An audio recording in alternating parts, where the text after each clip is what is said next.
they rounded up most of the families who had anybody fighting abroad to hold us as hostages, so we wouldn't provide haven for the parachutists, you know, because when they came, they had to sleep someplace, somebody had to hide them, so they want to prevent that, so they all arrested us and put us in the camp. All of a sudden, they yanked me out of the cell, brought me to a big room full of people. I did not know, nobody told me what it is about. In about 15 minutes, they took me back to the cell, and later on, somehow, I was told that I was sentenced to 2.5 years in prison. That was the whole trial. No defense attorney or anything, absolutely nothing. That was the communist justice. When there was an air raid announced, so all children were sent home, and parents came. We were in the first grade, so all parents came over to pick them up, but because my aunt couldn't hear, so nobody picked me up. You know, it was eerie feeling because there was nobody, nothing, only those airplanes over the head. And I remember it until these days. You do not know what freedom means unless you lose it. You know, we say we are talking about freedom, but nobody knows what it is, really, until you lose it and you don't have it. You cannot decide things for yourself, you know. There are so many things which you don't think if you live in a free world.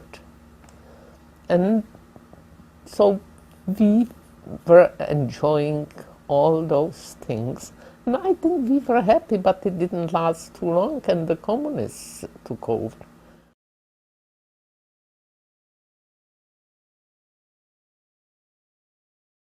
So we're traveling, maybe half an hour, 45 minutes. It wasn't too far from Vienna where we were. And all of a sudden, right in the middle of the road, there was a soldier, a Russian soldier with the automatic, you know, on the side. Actually, it was our luck, you know, that this guy came with us, because he just wanted to get a ride. So he got up on the back of the truck with us and was riding with us all the way to Vienna. So we came into Vienna, and gee whiz, they got the whole setup out there. They're checking the credentials and Ausweis and everything, you know. And say, oh my gosh, this is which way to run, you know, what we're gonna do, you know. And there was about 5 or 7 cars and a couple of trucks, and these guys, they took their time. These Russians, you know, checking this, and so there was only what 2 or 3 vehicles ahead of us. And this guy that was sitting there with us, he started swearing at those. He says, "What the hell is the matter with you?" He says, "What's the hold up here?" You know, and he said, "Okay, davai, davai." You know, so he let us go, you know, without checking credentials or anything.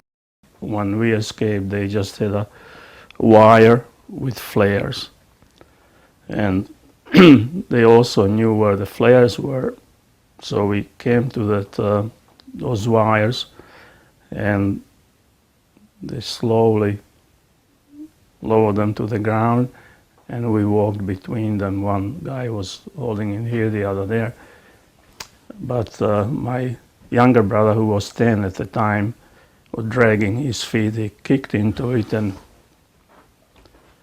flares went up. So night became like a day. And we were just maybe a couple hundred yards from the border. So we hit the ground and then took off for the border.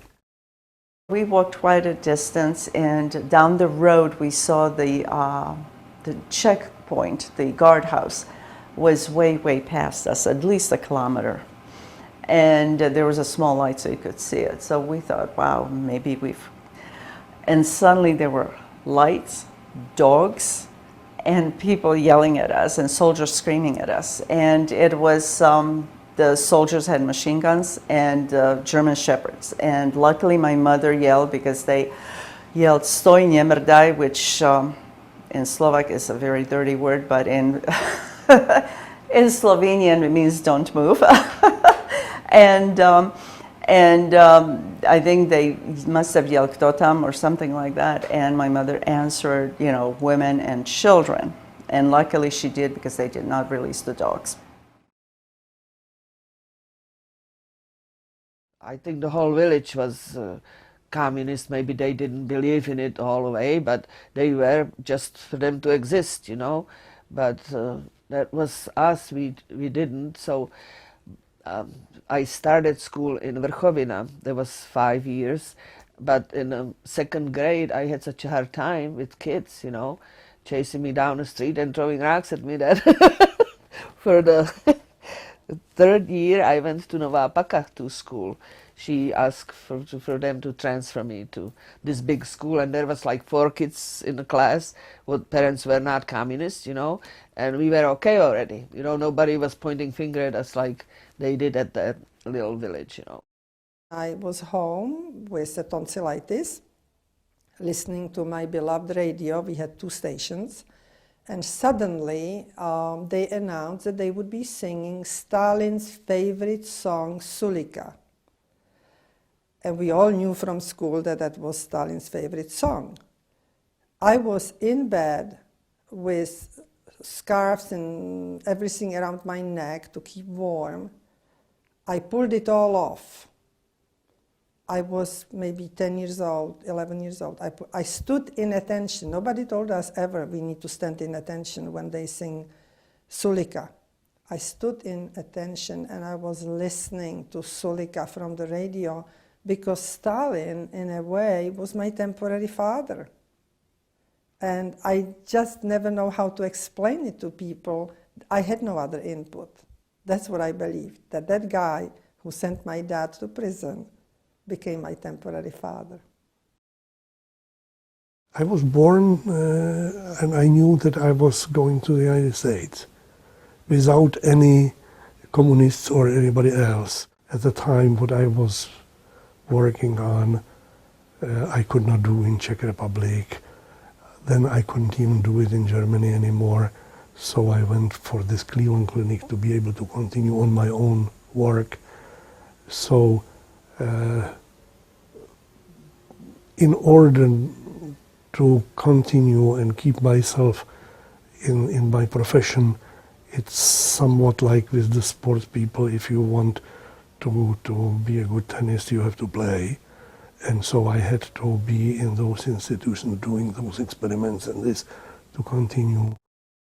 I am happy to be an American citizen, but my heart is still in the old country in many, many ways. You know, I just cannot forget. I have very vivid memories, as you noticed, of my childhood, and my recent visits of the Czech Republic have always been very pleasant. So I like to go back, but I wouldn't want to go there and live permanently. I just became too much of an American over the years.